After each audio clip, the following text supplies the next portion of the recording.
Get ready for the dictation. 5 seconds. Start.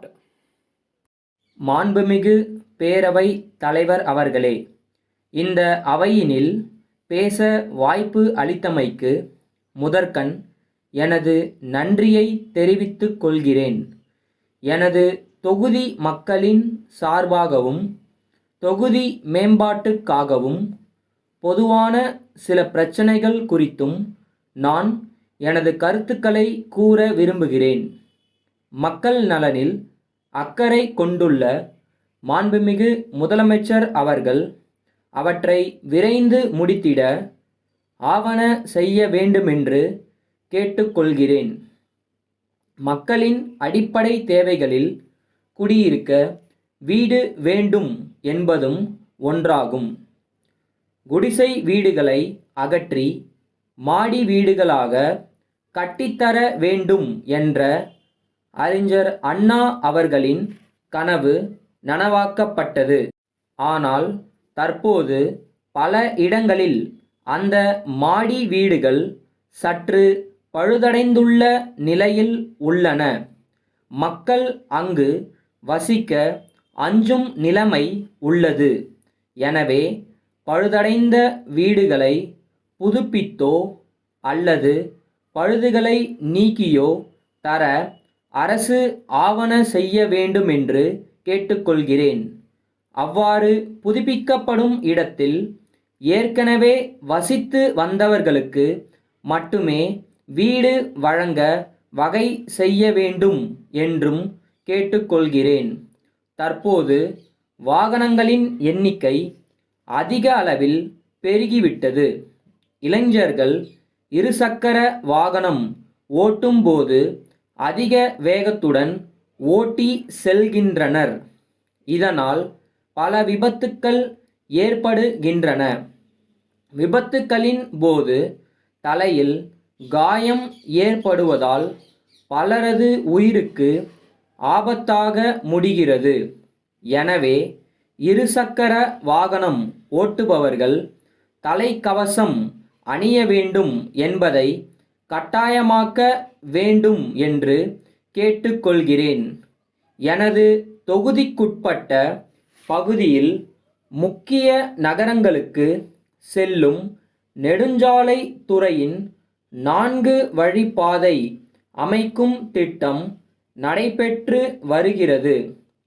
பணிகள் முழுமை பெறாத நிலையில் போக்குவரத்து மிகவும் பாதிக்கப்பட்டுள்ளது. எனவே வாகன ஓட்டிகளுக்கு தேவையான சாலையோர எச்சரிக்கை பலகைகளை வைத்து விபத்து நடைபெறாமல் பார்த்து கொள்ள வேண்டும் என்றும் கேட்டுக்கொள்கிறேன். எனது தொகுதி ஒரு பின்தங்கிய தொகுதி ஆகும். மாணவ மாணவியர் தொடர்ந்து படித்து வருவதற்கேற்ற சூழ்நிலையை உருவாக்கி தர வேண்டியது அரசின் கடமையாகும்.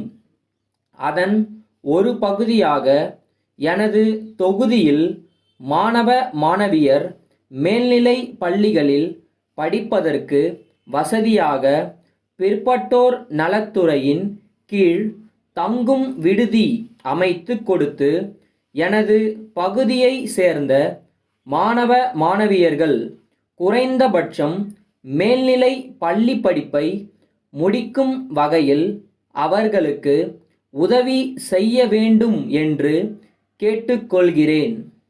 தற்காலத்தில் அனைத்தும் கணினிமயம் என்பதை அறிந்த நமது முதலமைச்சர் அவர்கள் தமிழகத்தில் தொழில்நுட்ப பூங்காக்களை பல இடங்களில் அமைத்து தொழில் தொடங்குவோருக்கு தேவையான அடிப்படை வசதிகளை செய்து கொடுத்து வருகிறார்கள்.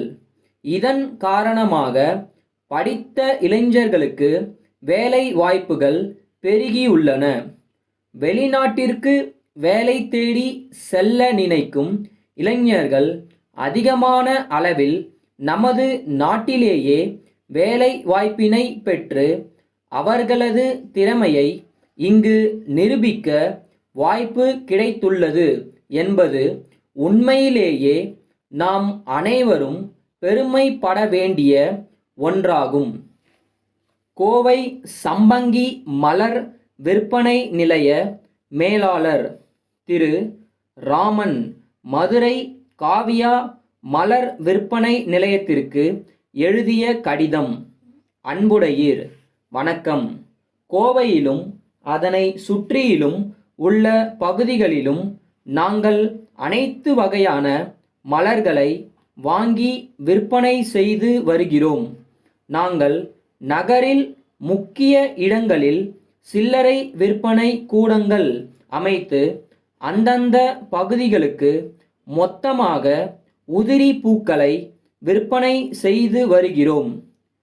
கல்யாணம், திருவிழா போன்ற விசேஷங்களுக்கு நகரில் உள்ள அனைவரும் எங்களிடமே மலர்களை பெற்று கொள்கின்றனர். எங்களுக்கு தேவையான மலர்களை அக்கம் பக்கம் உள்ள மலர் விவசாயிகளிடம் நாங்கள் பெற்று வருகிறோம். தாங்கள் வெளிநாட்டிலிருந்து தருவிக்கப்படும் மலர்களை மொத்த வியாபாரம் செய்வதாக அறிந்து கொண்டோம். எங்களுடைய வாடிக்கையாளர்களும் வெளிநாட்டு மலர்கள் மீதும் அதிக மோகம் கொண்டவர்களாக இருப்பதால் எங்களது வியாபாரத்தை அபிவிருத்தி செய்ய தங்களிடம் வெளிநாட்டு மலர்களை மட்டும் வாங்கிக் கொள்ள உத்தேசித்துள்ளோம். எத்தனை வகையான மலர்கள் உள்ளன என்பதற்கும் விலை விபரம் மற்றும் அதற்கான தொகையை செலுத்தும் முறை குறித்து நேரில் பேசி முடிவு செய்யலாம் என்று கருதுகிறோம். தங்கள் நம்பிக்கையுள்ள